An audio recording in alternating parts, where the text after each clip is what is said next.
Mayo gets a bad rap.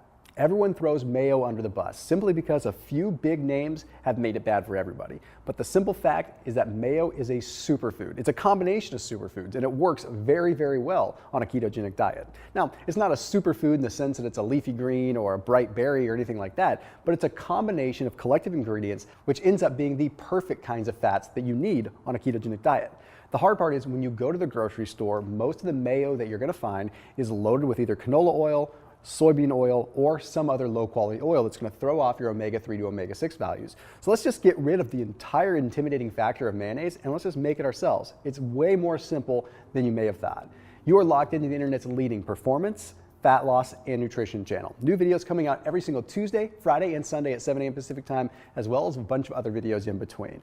Make sure you hit that little bell button so you can turn on notifications whenever I go live, and check out highleat.com so you can see the latest and greatest premium performance apparel that I'm always decked out in my videos. So let's get down to some cooking. All right, so this is basic. I can't cook all that well, and I can still make mayonnaise. And the fact is, when it comes down to mayonnaise, usually you have such low quality oils, it's better just to take matters into your own hands and make it yourself. Then you can control the taste, but you can also control the quality. See, a lot of times it starts with the eggs. So when we're making mayo, we want to focus on getting high omega-3 eggs.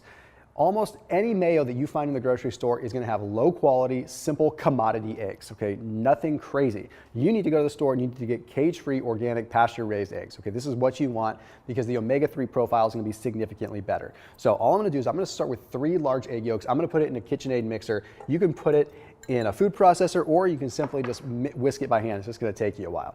All right, so the next thing that we're going to do, and this is kind of an interesting yet important part, is we're going to add about a teaspoon of Dijon mustard. The reason we're adding Dijon mustard is simply because it's going to keep the yolks from breaking. And by breaking, I mean denaturing the protein. It's going to add an enzymatic effect that allows the emulsification, the actual process, to work. So I'm just going to eyeball this, just about a teaspoon there. Just going to add that right to the mix. Okay, nothing fancy at all. Then all we're going to do is we're going to rock and roll. Put this on a nice high speed. Let it start whipping it up, and now is where the magic really happens. So in this case, I'm using avocado oil. The reason I'm using avocado oil is because it's stable. Okay, I don't want to use canola, I don't want to use soy, I don't want to use any of these totally fragile, bad oils that we don't want in our diets, okay? So I'm using avocado oil because it's stable and because it's a nice balance of omega-3, omega-6. But more importantly, it's just a good stable oil that adds a nice rich flavor to it. So now that I've got the eggs going, the trick is to add this very slow. You don't want to be adding this fast. If you add it fast, you ruin the entire thing.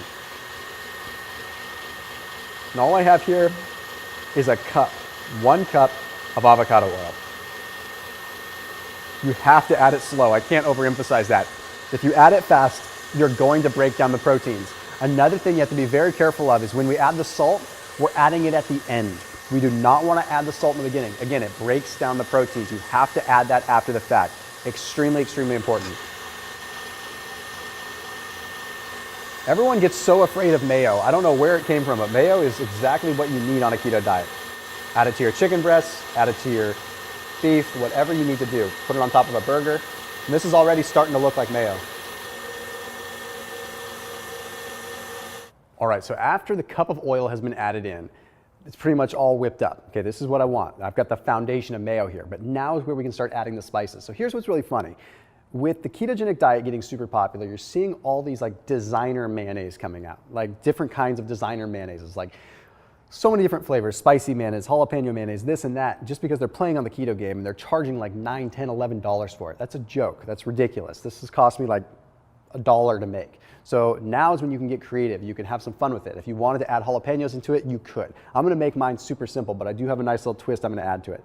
Okay, so all I'm going to do is I'm going to put it on a low mix right now, and I'm just going to go ahead and I'm going to put a little bit of black pepper in, just so it gets a little bit of a zest to it.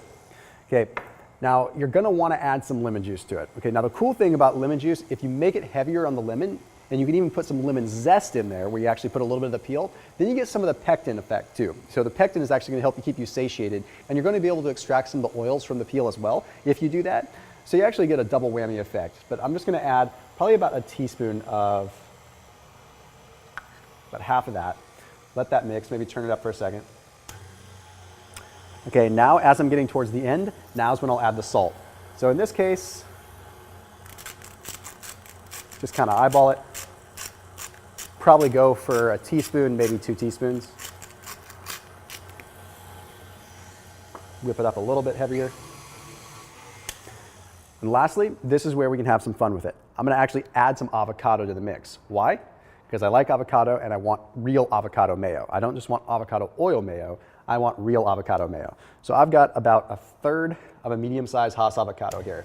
Just gonna add that into the mix.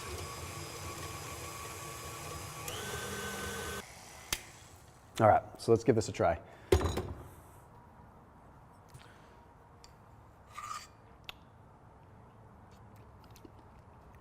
Oh gosh, that is seriously probably 3 or 4 times creamier than the kind of mayo that you would get at a grocery store. And the avocado gives it just enough bite, like just enough smoothness, but also a little bit more of a thickness. Like you don't get a normal thickness with mayo. It kind of feels almost gelatinous, whereas this is smooth. This actually tastes like something gourmet. So, I mean, literally, we're looking at something that's nice and thick, but not overly thick and not like completely coagulated. So this would go perfect on top of some kind of really nice gourmet burger or something like that, right? Something that's gonna really deserve a homemade mayo. But more importantly, this is gonna keep for a while. This is gonna keep for a few days in the fridge so you can make small batches of it so you can throw it on whatever you want. Throw it on your burgers, throw it on your chicken, throw it on your salmon. People have made fun of me because I put mayo on salmon, but honestly, if you're using good quality mayo, who cares? It tastes great and it brings out the flavor. And since we use the avocado oil, we have a nice stable oil that we can actually bring over some heat if we really needed to. So there you have it. This is how you make keto mayo.